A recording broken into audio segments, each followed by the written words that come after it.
안녕하세요. 오늘의 책 리뷰는 당신은 설명서도 읽지 않고 인생을 살고 있다라는 제목의 책입니다. 제가 이 책을 보고서 밑줄 친 부분들을 보면서 리뷰를 시작하도록 하겠습니다. 오늘의 리뷰를 보시고 이 책이 나에게 도움이 되겠다 생각이 되시면 가능하면 구매를 하셔서 읽어보시는 것을 추천드리겠습니다. 인생의 성공을 이룰 수 있는 지식이 있다고 생각해봐. 어떤 두 사람에게 같은 정보를 전달해 줬을 때 누군가는 목표를 이루고 누군가는 이루지 못하지. 그 차이는 어디서 오는 걸까? 바로 정보를 받아들이는 나라는 객체에 있어. 우리에게 오는 정보는 똑같은 사람, 똑같은 책을 통해 전달되더라도 지극히 주관적인 방법으로 가공되어 흡수되잖아. 분명 같은 말을 들었는데 한 사람은 거기서 인생을 바꿀 깨달음을 얻어가고 누군가는 그걸 잘못 해석하기도 하고 쓰레기통에 버리기도 하는 거지. 똑같은 시기에 좋은 주식을 사고도 누군가는 그걸로 경제적 자유를 이루는 반면 누군가는 혼란 까먹고 마는 것처럼 말이야. 그리고 주변에 이렇게 말하면서 돌아다니겠지. 주식은 패가망신의 지름길이야. 하지마 하지마. 따라서 성공하고 싶은 사람, 돈을 벌고 싶은 사람, 행복해지고 싶은 사람에게 가장 먼저 필요한 건 성공하는 방법이나 돈을 버는 방법, 행복해지는 방법이 아니야. 현대 사회는 디지털 시대고 돈을 벌고 행복을 일구는 지식들은 온라인 공간 도처에 널려 있기 때문에 사실 그저 주워오기만 하면 되거든. 그러니까 우리에게 필요한 건 정보를 얻는 게 아니고 나를 바꾸는 일이야. 정보를 온전히 받아들일 수 있는 올바른 가치관을 세우고 정보를 널려있는 지식들 중에서 진짜를 가려내는 능력을 기르고 그리고 움직이지 않는 엉덩이를 움직이게 할 자극을 찾아 헤매는 거야. 즉 지식보다는 사물을 보는 관점, 지혜와 통찰이 필요한 거지. 따라서 네가 현재 만족할 만한 성과가 없거나 불행한 결혼 생활을 한다거나 하는 일들은 결국엔 네가 살면서 했던 총체적 선택의 결과값이므로 겸허히 결과를 수용하고 해결책을 찾는 데 집중할 필요가 있어. 해결책을 찾을 때는 기본적으로 머리는 말랑말랑하게 해야 해. 이것도 내 생각이랑 다르고 저것도 내 생각이랑 다르고 이건 옳고 저건 그러고 이런 것부터 좀 깨끗하게 지우고 너의 상식과 가치관이 너를 잘못된 길로 이끌었으므로 제일 먼저 해야 할 일은 너의 상식과 가치관을 부수는 일이 될 거야. 우리는 은행에 돈을 맡겨두면 안전하게 이자가 쌓인다고 생각하고 있지만 사실 그건 틀린 생각이야. 돈은 매년 물가 상승률만큼 가치가 깎여 나가므로 은행 이자가 물가 상승률보다 낮다면 너의 자산은 야금야금 깎여 나가고 있는 거야. 마치 몰래 감춰둔 음식을 쥐가 갉아먹듯이 정부가 너의 돈을 야금야금 먹어치우고 있는 거지. 급여 역시 마찬가지야. 너의 급여 오름폭이 물가 상승률보다 높다면 너의 급여는 오른 거고 너의 가치가 상승한 거지만 너의 급여 오름폭이 물가 상승률보다 낮다면 너의 급여는 사실상 깎인 거고 너의 가치는 떨어진 거지. 따라서 우리는 아니지. 이걸 이해하고 있는 사람들, 즉 부자들은 이걸 알기에 항상 매 순간 리스크를 감수하고 인플레이션과 싸워 나가고 있는 거야. 우리가 위험을 감수하고 투자를 하는 이유는 단순히 돈에 대한 욕심이 아니라 정부의 합법적 폭력인 인플레이션으로부터 나의 자산을 지켜나가는 행위인 거야. 이걸 모르는 사람들은 대체 왜 자신이 점점 가난해지고 인생의 레이스에서 뒤처지는지 제대로 모른 채 나는 열심히 사는데 성실히 돈을 모으는데 왜 자신은 가난해지는가에 대한 분노와 사회에 대한 원망이 마음속에 자라나는 거지. 이 인플레이션이라는 게 어떤 정부나 뛰어난 정치인이 나타나더라도 절대로 피할 수 없는 자연의 섭리이기 때문에 분노와 원망은 아무런 도움이 되지 않는다는 거야. 정부와 정치인이 행사하는 영향력은 단지 인플레이션을 늦추냐 가속시키냐의 차이가 있을 뿐이야. 따라서 우리는 삶의 진정한 적을 바로 알기 위해 우리 세계를 움직이는 커다란 질서와 돈의 흐름 그리고 인플레이션에 대해 파악할 필요가 있다는 거지. 국민성, 매너, 도덕성, 교양이 생기기 위한 전제 조건은 뭘까? 교육, 사상? 아니야. 제일 먼저 배가 불러야 돼. 즉 경제력이 가져다 주는 거지. 물론 살다 보면 고아한 이인품의 소유자들이 가뭄에 콩나듯이 있긴 하겠지만 대부분의 사람들은 배가 불러야 주변에 눈에 들어오거든. 그리고 국가의 발전은 정치와 함께 움직이기 때문에 어떤 체제로 국가를 다스리는가가 그 나라의 흥망을 결정한다고 해도 과언이 아니야. 어떤 체제가 더 낫냐고? 시기에 따라 다르지. 자꾸 공산주의, 사회주의, 민주주의라는 쓸데없는 단어에 집중하는 사람들이 있는데 그건 그냥 의사 전달을 위해 필요한 단어일 뿐이야. 체제를 복잡하게 생각할 것 없이 권력이 국가에 집중되어 있는가 아니면 권력이 개인에게 나누어져 있는가로 나눌 수 있어. 권력이 집중되어 있으면 독재 국가, 왕정 국가, 공산 국가, 사회주의 국가, 권력이 다수에게 나누어져 있으면 자유민주주의 공화국 등으로 부르지만 사실 이름 따윈 별로 중요하지 않지. 이름이 그 나라의 특성을 규정한다면 민주 붙인 나라는 다 잘 살아야 될 거 아니니? 근데 그렇지 않잖아. 북한도 민주주의 국가고 아프리카에도 수많은 민주 독재 국가가 넘쳐나지. 신생국가 초기에는 자유민주주의보다는 오히려 권력이 집중되어 있는 독재 형태의 국가가 유리해.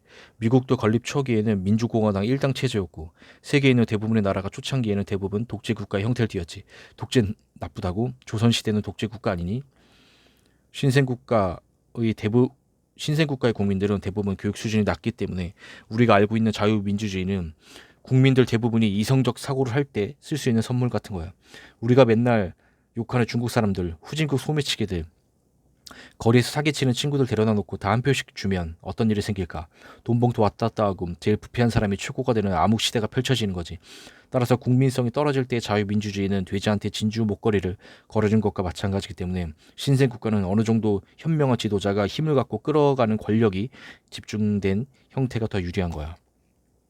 이런 형태의 국가는 지도자만 어느 정도 멀쩡하다면 권력이 분산된 국가에 비해 빠르게 성장할 수 있지. 그냥 눈 두 개 코 하나 입 하나만 달린 지도자라도 괜히 준비도 안 된 국민들 데려다 민주주의 하는 국가보다 빠르게 성장할 수 있어.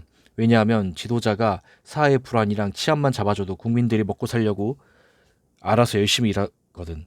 그러니까 독재 국가라는 권력이 집중된 형태의 체제는 나라의 발전 과정 중에 어쩔 수 없이 겪게 되는 성장통, 2차 성징 같은 거야. 근데 나라가 한 발자국 더 나아가기 위해선, 즉 보다 진화된 형태의 국가가 되기 위해선 평범한 지도자만으로는 불가능한 상황이 만들어져. 왜냐하면 국민들이 소득이 커지고 머리가 굵어지기 시작하면 옛날에 먹고 사는 데만 집중했는데 갑자기 다른 걸 찾기 시작하거든. 원래 독재 국가 안에서 사회적 문제를 이것저것 해결하다 보면 불합리하고 억울한 피해자는 무조건 생기게 되어 있어. 이건 독재가 옳다 그르다는 선악의 문제가 아니고 사람이 늙고 죽는 것처럼 자연스러운 현상이야. 초기 신생 국가라는 게 마약 사범도 많고 법이 뭔지도 모르는 무법자 살인자 도둑 득실거리는데 그게 좋게 해결이 가능하겠어? 법도 제대로 정비되어 있지 않고 그 법을 집행하는 사람들도 법과 범법을 들락날락하지. 괴물 잡으려면 괴물이 되는 수밖에 없잖아. 그러면 독재 반대편에 있는 세력들이 나서서 반정부 활동을 하게 돼. 먹고 살기 힘들 땐 민주주의 외쳐도 눈에 안 들어오니까 국민들이 잘 안 들어줬는데 이제 소득 수준이 오르고 먹고 사는 게 어느 정도 해결된 상태에서 들어보니까 맞는 말처럼 들리는 거야. 그러면 어쩔 수 없이 독재 세력과 반대 세력 간의 충돌이 일어나고 대부분의 독재자는 무력으로 상황을 해결하게 되지. 독재자가 물러나면 자기만 죽을까? 자기랑 가족, 부하들, 따르던 사람 다 죽고 반대 세력에 의해 역사서에 오랫동안 조리돌림 당할 텐데 개인으로서는 그 길을 선택하는 게 쉽지 않을 거야. 그래서 스스로 물러나는 독재자란 거의 불가능한 거지. 그러면 그럴 때 권력 넘겨주면 모든 게 잘 굴러갈까? 그렇지도 않지. 대부분의 나라에서는 오히려 경제가 더 나빠졌다가 민주했다 독재했다 왔다 갔다 하는 경우가 태반이야. 왜냐하면 독재 사회의 행정가들은 비록 부패했더라도 오랜 시간 경험과 노하우가 쌓인 사람들인데 그 사람들 다 갈아내고 새로운 집권 세력이 정권 잡으면 나아질 확률이 높을까? 더 망가질 확률이 높을까? 그래서 대부분 거기서 거기고 지지부진하게 왔다 갔다 하면서 중진국의 문턱에 걸려서 나아가지 못하는 거지. 중진국으로 나아가기 위해서 필요한 건 민주냐 독재냐가 중요한 게 아니고 바로 지도자의 결단이야. 과거 중국의 덩 샤오핑이 미국의 유명한 경제학자에게 잘 살려면 어떻게 해야 할지 물었더니 그 사람이 이렇게 대답했대. 어떤 국민이든 먼저 부자가 되면 된다. 즉 선불원, 흑묘백묘론이야. 그래서 중국은 자본주의의 핵심 원리를 배우기로 하고 공산주의 계획경제를 포기하고 자본주의 경제 시스템을 일부 받아들이면서 경제 발전을 이룩하게 됐지. 자본주의는 그냥 돈 넣고 돈을 먹는 시스템이 아니야. 인간의 탐욕을 인정하고 그걸 경제 발전에 활용하는 시스템이지. 빚이란 건 개인이 빌리고 싶다고 빌릴 수 있는 게 아니야. 신용이 있어야 돈도 빌려주는 것이기 때문에 초창기 신생 국가는 빚을 내고 싶어도 낼 수가 없어. 자국 통화를 너무 많이 찍어내봤자 환율이 올라서 나라가 더 망하기 때문에 어쩔 수 없이 열심히 살아야지. 그런데 어느 정도 경제 규모 올라오고 신용도가 쌓이다 보면 가만히 있어도 여기저기서 돈 빌려주겠다고 난리를 피우는 거야. 중국이 1대1로 미국의 IMF가 신흥국들한테 돈 빌려주는 이유가 바로 그거야. 돈 빌려가서 돈의 맛을 알면 사람이든 국가든 노예 만드는 건 순식간이니까. 그래서 악인들은 항상 젊은이들한테 꼬이는 거지. 순진하기도 하고 젊음이라는 담보가 있어서 어떻게든 받아내기가 용이하기도 하고. 그래서 나라가 일단 본궤도에 오르기 시작하면 국제 자본 세력들 입장에선 어차피 한동안 장기적으로 성장할 수밖에 없는 안전자산으로 보이는 거고 그때부터 채권도 많이 팔리고 자산도 잘 팔리는 거지. 대신 빚이 쌓이게 돼. 빚은 유용한 무기야. 네가 20, 30년 몸을 갈아 넣어야 살 수 있는 집을 순식간에 땡겨서 사버릴 수 있거든. 그 덕분에 너는 국가가 합법적으로 행사하는 인플레이션이라는 폭력으로부터 너 개인을 보호할 수 있어. 그리고 또한 양날의 검이기도 해. 빚이 한번 맞들면 너의 땀방울이 가치 없어 보이거든. 그렇게 빚으로 굴러가는 사회가 시작되면 다시 뒤로 돌아오긴 점점 어려운 체질로 바뀌기 시작해. 카드로 돌려막기 하는 친구들이 그게 청산하는 게 어디 가능한 일이야? 대부분 돌려막기 하다가 파산하잖아. 심지어 국가라는 건 인구가 5천만 명, 1억 명이 넘기 때문에 큰 수의 법칙에 따라 그 나라의 가장 평범한 사람 정도의 결과값이 나오게 되어 있어. 그러니 나라가 빚을 털어내는 건 한 번 파산하기 전까진 거의 사실상 불가능한 거야. 그리고 문제는 한 번 빚을 내기 시작하면 양극화는 오히려 점점 더 심해진다는 거야.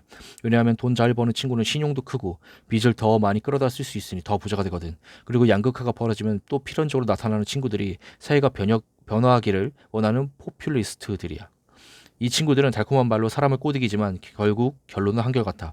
사회는 잘못되었고 불평등하고 나쁜 놈들이 부를 독점함으로 그거 뺏어서 내가 나눠주겠다 이거야.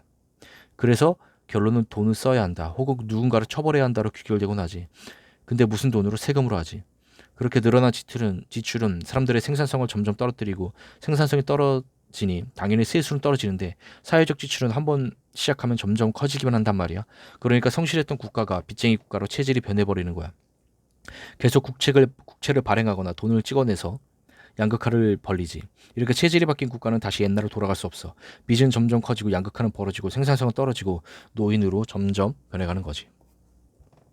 그리고 이렇게 나라가 늙고 병들어가도 어떤 국가는 변칙적인 방법으로 생명 연장의 꿈을 이루기도 해. 미국이 그런 경우지. 자신들의 화폐가 전 세계에서 쓰이는 기축통화국이 되면 돼. 기축통화국은 자기들 빚을 다른 나라에 넘길 수 있거든. 어떻게 넘기냐고? 네가 생산한 100달러짜리 물건을 돈 찍어내서 사버리면 그게 자기들 빚을 넘기는 거지 뭐. 대신 기축통화국은 어쩔 수 없이 타락의 길을 걸을 수밖에 없어. 빚으로 모든 걸 해결할 수 있는 국가가 정상적인 생산 활동을 할 수 있을 리 없잖아. 한도 무제한 신용카드 있는데 왜 성실하게 일하겠어. 그러면 결국엔 기축통화국조차도 망하게 되고 그때 전 세계적인 패권 교체가 일어나는 거지. 따라서 기축통화국의 몰락은 화폐의 몰락과 같이 움직이게 되어 있어. 강한 군사력? 그런 거 별로 필요 없어. 군인도 월급 받아야 싸우는 거지. 화폐가치 떨어져서 월급 못 지면 100만, 200만 군대도 없는 거나 마찬가지야. 심지어 사회가 발전하면 군인들 취급도 점점 뒷방노인 취급으로 변해가서 애국심이나 충성심도 사라져버려. 그래서 미국도 요새는 감당할 능력이 안 되니 직접적인 전쟁을 피하는 거지. 미국은 명실상부한 전 세계 패권 국가고 보통 패권 국가는 기축통화와 함께 전성기를 시작하게 되어 있어. 기축통화란 건 국가 간의 결제나 거래의 기본이 되는 통화를 말해. 전 세계 사람들이 내가 찍어낸 돈을 쓰고 그 돈을 찍어낼 권리가 나에게 있다면 그것만큼 강한 권력이 어디 있겠어. 한도 무제한 신용카드가 있는 건데. 100년 전에는 기축통화국의 역할을 영국의 파운드화가 하고 있었는데 영국이 몰락하면서 그 자리를 미국이 차지하게 됐지. 영국의 파운드화가 어떻게 망했냐고? 우리가 코로나 시기 때 겪은 거랑 비슷하지 뭐. 너무 많이 찍어냈거든. 너무 많이 찍어낸 통화는 신뢰를 잃게 되고 통화의 신뢰가 없어지면 더 이상 통화의 역할을 못하게 되는 거잖아. 100년 전 2차 대전이 끝나고 서방 국가들은 브레튼 우주 회의를 열어 전쟁 후의 질서를 정했는데 브레튼 우주의 회의 내용은 아주 간략히 말하면 이거야. 앞으로 전 세계의 기축통화 자리는 달러로 할 것. 앞으로 35달러를 갖고 오면 금 1온스로 바꿔줄 테니까 안심하고 사용할 것. 지나치게 많이 찍어내서 신뢰를 잃어버린 파운드의 자리를 대신하기 위해 미국은 앞으로 우리는 돈 많이 안 찍어낼 거예요. 봐봐요. 금으로 바꿔주잖아요. 달러는 금이나 마찬가지예요. 라고 홍보를 하며 파운드화가 독점하던 세계의 질서를 뒤집어버린 거지. 본디 화폐란 건 정부에서 발행하기 때문에 정치인의 필요에 따라 조금씩 발행량을 늘려나가기 마련이고 그걸 계속 남발하면 통화 가치가 떨어지면서 자산 가치가 오르는 거잖아. 코로나 때 당해봐서 알지? 근데 이게 금에 연동이 되면 정부에서 돈을 찍고 싶어도 함부로 찍어낼 수 없기 때문에 사람들은 내 돈이 휴지가 될 걱정을 한시름 덜고 안심하고 화폐로 사용할 수 있게 된 거지. 즉 인플레이션 걱정을 덜어놓고 경제 활성화할 수 있는 거야. 하지만 인간사는 원래 돌고 도는 수레바퀴라서 영국의 파운드가 몰락했듯이 미국의 금태한 약속도 영원히 지킬 수 없는 약속이었어. 미국 정부는 몰래 통화량을 야금야금 늘려가고 있었고 그에 따라 미국의 금 보유량은 점점 줄어들고 있었지. 그리고 그게 본격적으로 표면화된 계기가 1970년대 베트남 전쟁이었어. 당시 베트남 전쟁을 수행하기 위해서 미국은 천문학적인 비용을 지불하고 있었고 금 태안이거 보고 당장의 급한 불을 끄기 위해 통화를 남발하고 있었지. 이를 눈치챈 다른 나라들은 갖고 있던 달러가 휴지가 되기 전에 미국 정부에 달러를 던지고 금을 인출해가기 시작했고 이대로라면 미국 정부는 모든 금을 뺏기고 파산할 수밖에 없는 운명이었어. 생각해봐. 갑자기 큰돈에 대한 믿음이 없어져 버린다면 직장, 사업체, 은행에서 어떤 일이 일어나겠어? 수천 퍼센트의 인플레이션이 일어난 아르헨티나와 베네수엘라가 어떻게 됐지? 경제 자체가 죽어버리는 거지. 때문에 당시에 미국 대통령인 닉슨은 긴급 성명을 통해 이런 말을 해. 우리는 금퇴한제를 포기하고 새로운 시대로 나아가겠다. 달리 말하자면 난 모르겠다. 금은 더 이상 못 주겠고 그냥 달러는 남 믿고 써. 알았지? 라는 소리를 완곡히 표현한 것이. 다른 국가들은 미국의 깡패 짓에 어안이 벙벙했지만 당시 세계 최강 군대를 보유하고 전 세계를 지배하던 우리들의 일그러진 영웅 엄석대를 건드릴 수 없었기 때문에 결국 전 세계는 금과 화폐 연동을 벌이고 환율의 시대로 나아가게 된 거야. 당시 사람들은 근본이자가 폐지되면 주식시장도 무너지고 경제도 무너지고 나라도 무너지고 큰 혼란이 올 거라고 예상했지만 오히려 반대로 주식시장은 오르고 자산 가치를 역시 오르기 시작했지. 이건 생각해보면 당연한 건데 자산시장이 오른 게 아니고 달러의 가치가 급격하게 무너지기 시작한 거야. 대부분의 세계인들은 눈치채지 못했지만 그때부터 세계는 조용히 더 큰 인플레이션의 시대로 가고 있었고 새로운 세상이 열리고 있었어. 전체 국가의 총소득과 생산성은 70년대 이후로도 끊임없이 증가했으나 전체 노동자들의 실질 임금은 계속 정치하게 됐어. 생각해보면 당연한 일인데 미국 정부에서는 근본위제로 인한 통화 발행의 족쇄가 풀렸으므로 점점 통화량을 늘려가기 시작했고 그렇게 늘어난 통화량은 자산시장의 상승을 불러왔지. 반면에 급여나 연금은 그 상승 속도를 따라가지 못하므로 실물 자산이 없는 개인들은 자기도 모르는 새에 점점 가난해지기 시작한 거야. 따라서 그때부터 더 많은 빚을 내고 더 큰 사업을 벌이고 더 일찍 자산시장에 올라탄 사람들은 시간이 지날수록 더 큰 부를 이루기 시작했고 노동이나 연금 소득만으로 연명하는 사람들은 하는 사이에 점점 소득분이 아래로 추락하기 시작했지. 이제 왜 성실히 저축해도 가난해지는지 이해가 가니? 70년대 이후로 우리 세계의 규칙은 자본소득이 더 유리한 체제로 바뀌어버렸고 룰을 이해한 사람들은 더 많은 이득을 룰을 이해하지 못한 사람들은 손해를 보게 됐어. 따라서 이런 인플레이션의 흐름을 이해해야만 사회에 넘쳐오르는 거짓 순동 문구에 속지 않고 진정으로 자신을 위한 경제 활동을 할 수 있게 되는 거야. 근본이제 폐지 후 미국은 어떻게 됐을까? 당연히 사람들은 더 이상 달러에 예전 같은 신뢰를 보이지 않게 됐지. 그런 상태에서 무작정 돈을 찍어내다 보면 결국 영국처럼 화폐의 신뢰를 잃고 추락할 수밖에 없으므로 미국은 경제 시스템과 기축통화의 자리를 유지하기 위해 결단을 내려야 했어. 사람이든 국가든 생존 앞에서는 무슨 일이든 저지를 수 있거든. 미국은 잃어가는 달러의 신뢰를 복구하기 위해 대부분의 무역 결제를 달러로만 진행하도록 여기저기 참견을 하기 시작했고 그게 우리가 아는 세계의 경찰 미국, 우리가 70년대부터 지금까지 무의식 중에 따르고 있던 전 세계의 국제 질서인 거야. 정리하자면 이 정도로 갈 수 있겠지. 앞으로 국제 결제는 달러로 한다. 각 국가들은 나쁜 짓 하지 않는다. 즉 미국에 반항하지 않는다. 서로 싸우지 않고 협력하면 지구촌 번영의 길을 가지만 룰은 미국이 정한다. 특히 달러가 기축통화 자리를 공고히 할 수 있도록 도움을 준 게 미국의 최우방인 사우디아라비아라고 할 수 있어.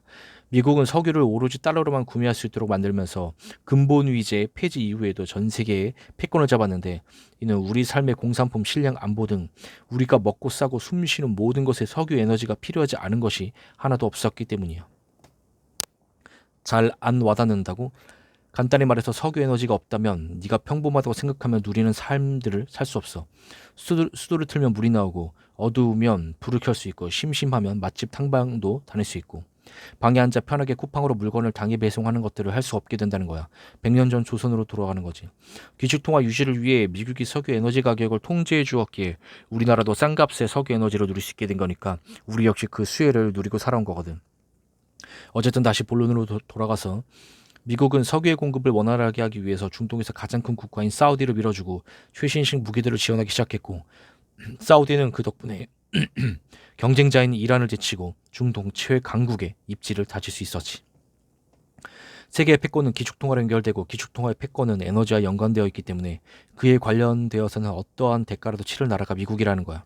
2000년대 초에 미국이 화학무기를 명분으로 이라크를 침공한 것도 사실 이라크에 있어 원유를 유로화로 받으려 했기 때문이란 건 공공연한 비밀이야. 우리는 전쟁에서 직접 사람을 죽이는 것만을 큰 악으로 규정하지만 현대사회의 경제전쟁에서 패배한 국가에겐 전쟁보다도 더 큰 죽음과 빈곤이 기다리고 있어. 미국과의 경제전쟁에서 패배한 남미 국가들은 대부분 마약과 빈곤의 늪에서 벗어나지 못하고 범죄와 매춘의 위협 앞에 놓여 있고 중국과의 경제전쟁에서 패배한 동남아 국가들 역시 마찬가지지. 전쟁은 명확한 원망의 대상이라도 있지만 후자의 경우에는 원망의 대상도 찾지 못하고 무엇이 본인들의 운명을 결정지었는지도 모르게 되는 거야. 어쨌든 전 세계 국가들은 미국이 정한 게임판 위에서 미국은 달러를 수출하고 다른 나라들은 본인들의 자원을 헐값에 넘기는 그들의 표현에 따르면 규칙에 기반한 세계 질서가 만들어지게 된 거지. 미국은 끊임없이 달러를 찍어내는 나라지. 모든 나라의 정치인들은 항상 돈을 찍어내고 싶어해. 사람들이 뭘 해주겠다는 사람한테 표를 주지 허리띠 졸라매겠다는 사람한테 표를 주지 않잖아. 근본이제 폐지 이후 고삐가 풀려버린 미국 정부는 더욱더 심한 인플레이션에 늪에 빠지게 돼. 돈을 찍어낸다는 건 화폐의 가치와 신뢰도가 점점 떨어진다는 걸 의미하고 신뢰가 떨어진 화폐는 수명을 다하게 되므로 미국은 달러의 수명을 연장하기 위해 달러를 담을 그릇을 지속적으로 늘릴 수밖에 없는 운명이야. 그릇을 늘린다는 건 쉽게 말해서 쓰는 사람이 많아지고 쓰는 양이 많아지면 되는 거야. 쓰는 사람이 많아지려면 어떻게 해야 할까? 앞으로 석유권에는 달러로, 식량도 달러로, 금도 달러로 일단 강제로 달러를 거래하게 만들어 놓으면 근본이자가 없어도 미국에서 계속 돈을 찍어낼 수 있는 거지. 미국이 세계 곳곳에 군대를 보내놓고 세계의 경찰을 자처한 이유는 결국 기축통화의 생명과 연관이 있기 때문이야. 달러 말고 다른 걸 쓰는 놈들을 감시해야 하니까. 그렇게 돈으로 달러로 경계를 부양하는 시스템 속에서 자신도 모르게 미국에는 기축통화국으로서의 숙명이 생겨버린 거야. 바로 휴지와 경쟁하는 시스템이지. 찍어내는 돈보다 미국 경제가 더 성장한다. 달러 쓰는 나라들을 더 만들거나 성장시킨다. 게임에서 지면 달러가 휴지로 바뀌어버리는 거야. 근본 위주가 아니라 휴지 본위제 국가가 되어버리는 거지. 즉 자기 경제의 규모가 커져서 늘어난 달러를 소화시키거나 다른 나라의 달러를 더 쓰게 만들어서 시장에 달러가 안 돌아다니게 만드는 거지. 이해되니? 왜 미국 주식은 항상 지속적으로 오를까? 달러를 최대한 많이 담고 있어야 하니까 그렇지. 그거 시장에 다 풀려서 돌아다니면 물가가 얼마나 오르겠니? 초창기엔 어느 정도 경제 시스템이 돌아갈 수가 있었지. 1970, 80년대만 해도 미국이 제조업 강국이었고 특히 본인들의 경제 규모를 키우면서 즉 달러를 찍어내는 게 아니라 스스로 가치 있는 물건을 만들어내면서 달러 생산량을 억제할 수 있었지만 원래 경제 규모가 커지면 국민들이 배가 부르게 되는 법. 주식에 돈 넣으면 돈이 복사가 되는데 공장 가서 너트 조이고 조립하고 이런 걸 왜 하겠어. 자꾸 제조업이 쇠락하는 거지. 그러다 보니 나라에서 진짜 가치 있는 물건을 생산하지 못하고 점점 금융으로 돈 장난하는 나라, 순소비국으로 체질이 점점 바뀌어가고 있었지. 미국의 별명 있잖아. 세계 경제의 무임승차국. 생산은 별로 안 하면서 쓰기만 하는 국가. 금융이라는 게 어렵게 복잡해 보이지만 실상은 산업의 유통구조에서 중간 마진 빼먹는 것에 불과하기 때문에 사실상 열심히 일해서 물건을 만들어내는 실제조국의 이익을 야금야금 빼앗아 먹고 있다고 할 수 있지. 그럼 본인이 성장을 못하면 달러를 써줄 다른 나라라도 성장시켜야 하는 거야. 미국에겐 같이 성장하며 본인들 빚을 받아줄 시바지 같은 나라가 필요해진 거지. 처음에 유럽이 미국의 국채를 소화해줬어. 유럽이 쇠퇴하고 나서는 일본이 미국의 국채를 받아주기 시작했고 일본도 힘이 빠질 즈음에 중국이 그 역할을 해준 거야. 전 세계 국채 보유량 1, 2, 3등이 일본, 중국, 영국이잖아. 다 미국의 빚을 받아주면서 미국이 키워준 나라들이지. 그 나라들 경제가 커지면 달러 흡수량도 늘어나니 미국은 더 많은 돈을 찍어낼 수 있게 된 거고. 근데 결국 이렇게 돈만 찍어내다 보니 국민들은 점점 나태해지고 얘도 금융업, 쟤도 금융업. 나머지는 다 식당, 종업원, 캐셔. 양극화만 벌어지고 경직된 사회로 바뀌어버린 거야. 우리나라도 비슷한 경험을 하는 중이잖아. 미국은 몇십 년 전에 이미 겪은 일들인 거지. 그럼 부채는 커지고 정치인들이야 지출 줄일 일은 없고 복지는 점점 많아지고 생산성이 바닥인 거야. 거기다 중국이 덩치가 커지면서 더 이상 옛날처럼 고분고분하지도 않고 세계 성장률은 떨어지는데 더 발전시킨 나라도 점점 없어지지.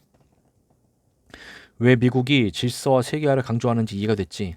미국은 전 세계를 발전시킴으로써 세계 달러 사용량을 늘리고 철저한 분업화로 전 세계 시장에 팽창을 유도한 거지. 즉 달러를 담을 그릇을 늘려나간 거야.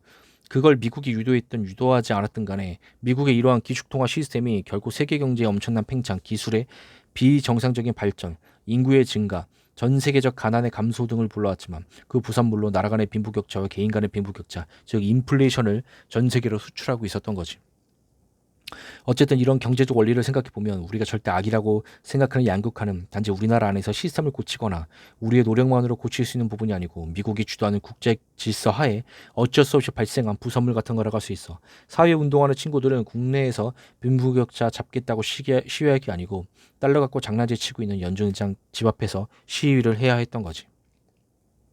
항상 일본이라는 경쟁자에 가려 애매한 위치를 잡고 있었지만 일본이 경제 규모가 커지고 미국의 GDP를 거의 따라잡을 상황에 놓이자 미국이 일본을 거꾸로 때리고 일본의 반도체 산업을 박살내면서 우리나라는 미국이라는 큰 형님 뒤에서 큰 기회를 잡게 된 거지. 일본이 6.25 전쟁으로 이득을 본 것처럼 우리나라 역시 일본의 몰락에서 수혜를 보게 된 거야. 일본에 집중되어 있던 반도체 산업을 우리나라가 주도할 수 있게 됐고, 익히 알고 있는 삼성과 LG의 약진도 이러한 국제적 흐름이 없었다면 꿈도 꿀 수 없는 일이었지. 어쨌든 이러나 저러나 세계화가 진행되는 동안 우리나라는 미국이라는 거대한 국가에 뒤에서 분명 커다란 수혜를 받기 때문에 세계화의 어두운 면에 대해서 마냥 욕을 하고 비판하기보다는 그 양면성의 좋은 면만 바라보는 게 더 낫지 않을까 싶어.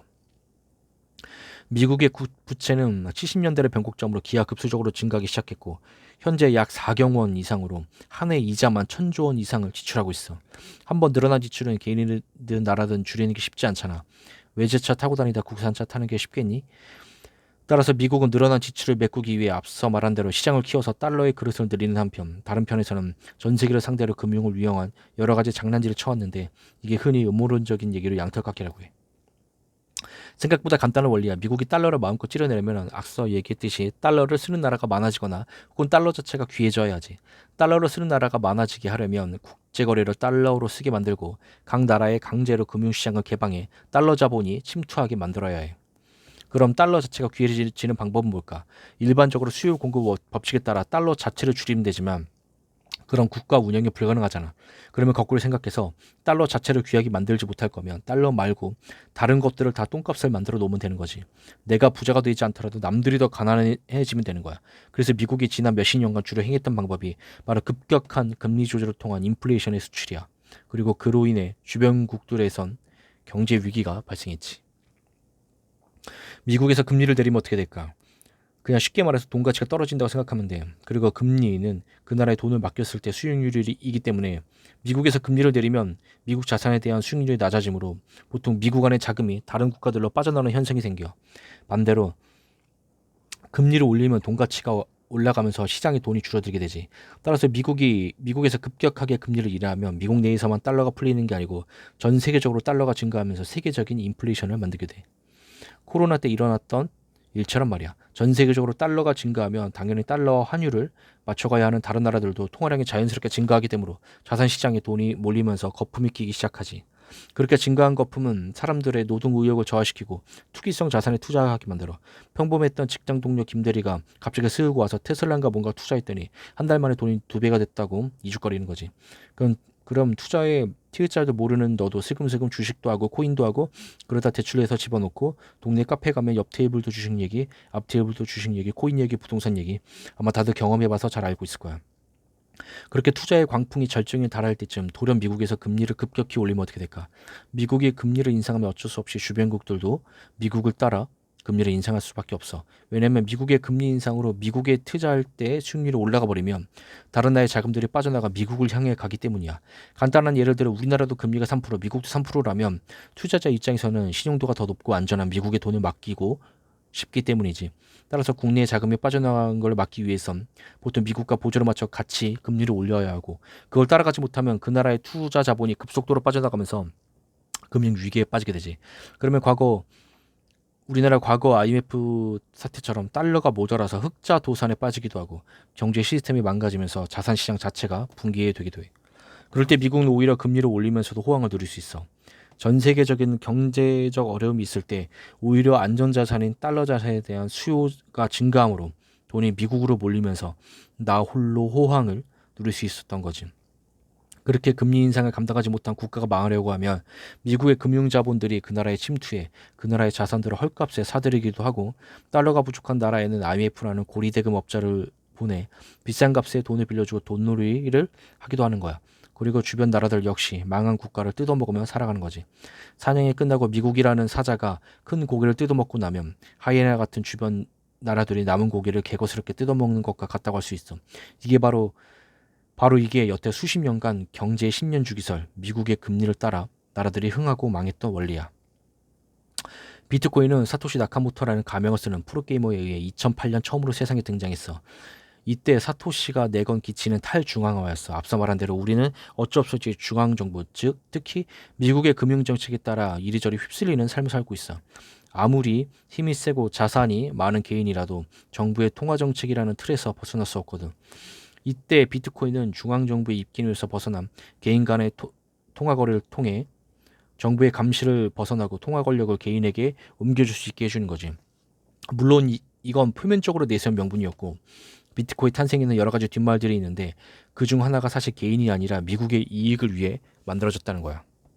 2008년은 미국의 금융위기로 달러에 대한 신뢰가 무너져가는 시기였고 이때 무너져가는 달러의 위상을 보유하기 위해 의도적으로 만들어진 화폐란 얘기가 있어.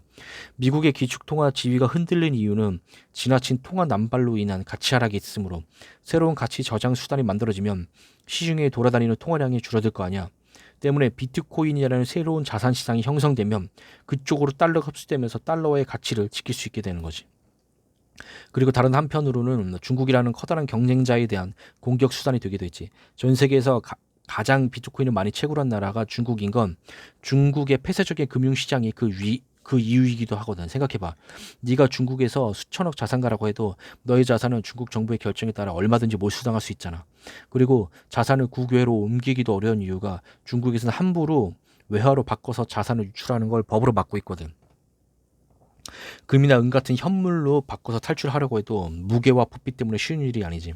그런데 비트코인, 가상화폐는 이 모든 걸 해결해주는 열쇠가 돼. 이미 사람들 사이에 가치가 있다는 인식이 박혔기 때문에 가치가 쉽사리 손상되지도 않을 거고 부피나 무게 없이 USB 하나로 옮길 수 있기 때문에 중국 자산가들 사이에서 자산을 저장하기 굉장히 유용한 수단이 되는 거지. 따라서 중국인들의 자산은 조금씩 비트코인으로 디지털화되어 야금야금 국외로 빠져나가고 중국 안에는 빚만 남게 돼. 그렇게 국외로 빠져나간 자산은 거래가 자유롭고 개인의 재산을 존중해주고 인정해주는 국가, 즉 미국 같은 나라로 흡수되는 거야. 그게 중국 정부에서 비트코인을 금지한 이유이기도 해. 실제로 의도를 갖고 만들어진 건지는 알 수 없지만 결과만 놓고 보면 비트코인은 분명 미국의 이익에 부합되는 역할을 했다고 할 수 있을 거야. 달러의 위상을 지키기 위해서는 미국의 나라들의 경제가 안 좋아지거나 자기들의 가치 있는 물건을 만들어내야 하거든.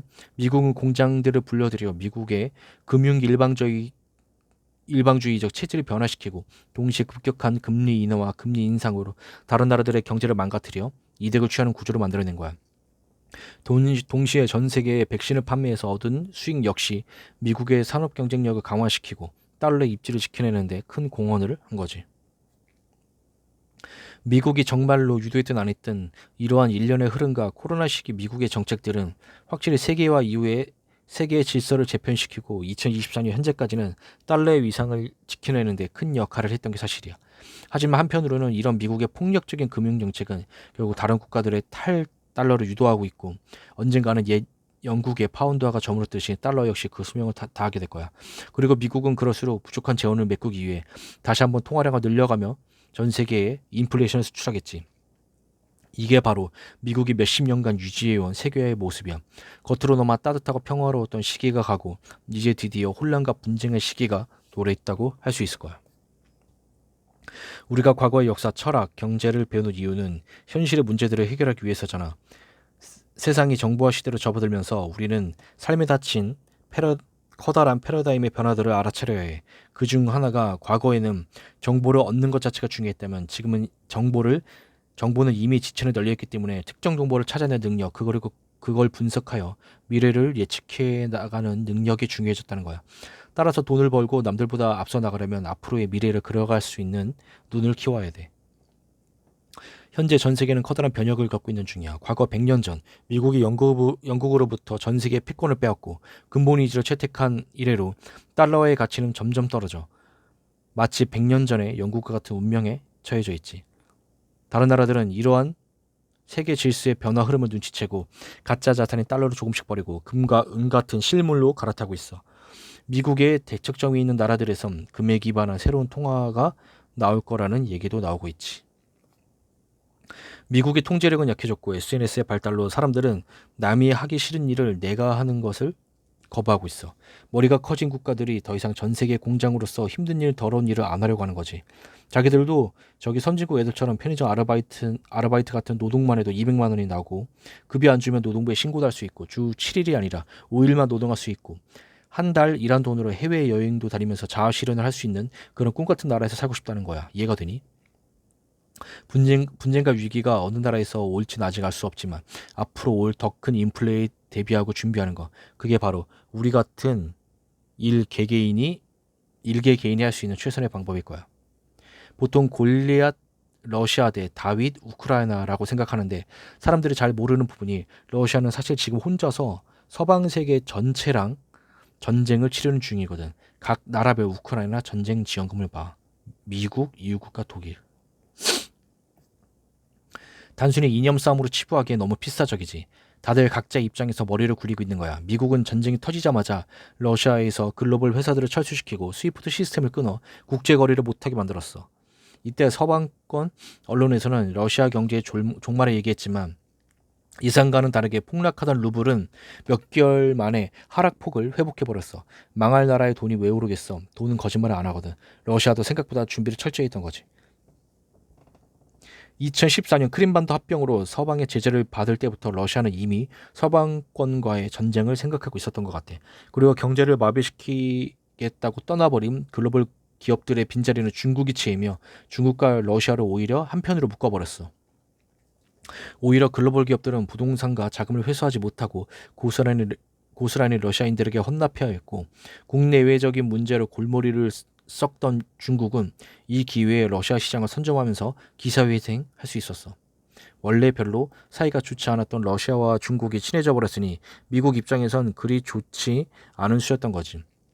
그리고 그런 지정학적 변화는 주변 국가들에게도 전요되면서 오히려 미국의 절대적 통제력에 상처를 남기게 된 거야. 러우전이 러시아의 승리로 끝나는 순간 미국이 여태까지 누리던 최상국의 위상에도 금이 가버리고 그렇게 되면 달러의 기축통화 자리도 위태로워져 버려. 달러가 기축통화가 아니면 이제 한도 무제한 신용카드 못 쓰니까 열심히 일해서 먹고 살아야지. 근데 이미 나태해진 국민성으로 그게 가능할까? 따라서 모르는 사람들이 많지만 러시아 우크라이나의 전쟁은 앞으로 세계의 패권의 향방 결정할 너무나도 중요한 전쟁이라고 할 수 있을 거야. 그 시기가 언제 올지는 아무도 모르지만 지금 전 세계는 조금씩 미국과 유럽이 수백 년간 누리던 패권이 끝나가는 신호등을 끊임없이 보내고 있어. 세상은 동화 속처럼 명확한 선악이란 게 없이 오로지 실리를 따라서 움직이고 성과학은 단지 필요에 따라서 붙이는 꼬리표라서 그거 따라가다 보면 너의 목적지인 서울이 아니라 부산에 가게 되는 거지. 투자 소득보다 노동 소득이 진짜 소득이다. 집은 사는 게 아니고 사는 거다. 주식에 손대면 패가 망신한다. 이러한 잘못된 가치관이나 과거의 경험에 갇혀있기 때문에 스스로를 좁은 공간 안에 가두게 되는 거지. 따라서 인플레이션이 국가가 개인에게 행하는 합법적인 폭력이라면 투자는 개인이 국가에 대항할 수 있는 유일한 방패라고 할 수 있을 거야. 나라 안에 부자가 많아지기 위해서는 그 나라에 돌아다니는 돈이 많아져야지. 경제 규모가 커지고 GDP가 올라간다는 건 바로 나라에 돌아다니는 돈이 많아진다는 거 의미해. 보통 부자들은 돈이 많아지면 그 돈을 종이화폐가 아닌 진짜 자산으로 바꿔서 저장하게 되는데 돈을 많이 벌었다는 건 인플레이션과의 싸움에서 승리했다는 의미이기에 당연히 가짜 자산인 종이화폐를 싫어하게 되어 있어. 그럴 때 흔히 우리가 돈을 저장하는 것이 부동산이나 금 같은 실물자산 혹은 주식 등의 금융자산이야. 우리나라는 태생적으로 금융자산에 돈을 저장하기가 매우 불리한 나라야. 기본적으로 휴전국가라 외국 자본이 들어오기 어렵기도 하고 IMF 사태 이후로 우리나라 금융은 외국 자본의 놀이터 같은 곳으로 변신했거든. 애초에 IMF라는 게 달러를 빌려주는 대신에 그 나라의 서구 자본이 침투하기 쉬운 빨대를 설치해주는 기관이기 때문에 그때 이후로 우리나라의 여러 대기업은 외국 자본에 잠식당한 상태고 서민들을 상대로 한 약탈적 금융 기법들도 결국 대주주주인 외국 자본들의 이익을 위해서 발달하게 되어 있어. 따라서 우리나라 주식시장이 커지면 커질수록 우리나라의 부는 빠져나가고 외국 자본의 배만 불리는 일이 되기 때문에 우리나라 부의 대부분은 외국인의 침투가 어려운 부동산 시장으로 흘러들어가게 됐고 실제로 전 국민의 재산은 70% 정도가 부동산에 묶여 있는 상태야. 금융 시스템의 붕괴는 사회의 붕괴와 같으므로 정부는 화폐를 더 발행하고 물가가 오르더라도 일단 급한 불은 끌 수밖에 없는 구조인 거야. 따라서 우리나라 화폐가 우리나라 안에서만 돈한 우리나라에서 부동산은 가장 강력한 인플레이션 방어 수단이 될 수 있다는 거지. 그게 바로 대한민국의 부동산 사랑의 가장 강력한 이유라고 할 수 있을 거야. 앞으로 우리나라 전체 통화량이 증가할지 줄어들지를 먼저 알고 있어야 정확한 리스크를 판단할 수 있겠지. 보통 통화량은 일시적으로 감소할 수는 있어도 미국의 인플레 수출로 인해 다시 우상향하기 때문에 거시적 경제의 흐름을 파악하면서 리스크 관리를 하고 너무 엉뚱한 투자만 하지 않는다면 항상 이기는 투자를 할 수 있게 되는 거지. 특히 투자의 커다란 기회는 나라의 발전보다는 표를 우선시하는 포퓰리즘 정권에서 오게 되는데, 포퓰리즘 정부는 항상 부채 증가를 통한 분배에 집중하고 이는 결국 통화량의 증가를 불러오기 때문이야. 통화량과 부채의 증가는 결국 자산시장의 상승, 양극화를 불러오는 거지. 그리고 이런 양극화는 사회에 있어서는 불행이지만 투자자로서는 기회가 되게 돼. 정부가 빚을 내고 비정상적인 방법으로 통화량을 늘릴 때는 우리나라의 경우 경제 구조상 거의 모든 돈은 가장 요지에 있는 부동산으로 몰리게 되어 있어. 사람들은 사업을 해서 돈을 벌어도 부동산을 사고, 주식을 해서 돈을 벌어도 부동산을 사고, 부동산으로 돈을 벌어도 부동산을 사거든. 그런 가장 쉬운 투자는 당연히 부동산이 되는 거야. 우리나라에서 사람들의 가장 욕심을 자극하는 건 강남의 대장 입지를 보고 투자 여력이 안 된다면 그보다 낮은 단계 입지를, 그게 안 된다면 용산의 대장 입지를, 성동구를, 마포구를, 그렇게 시기만 다를 뿐이지 결국에는 통화량에 따라 순차적으로 오르게 되어 있지.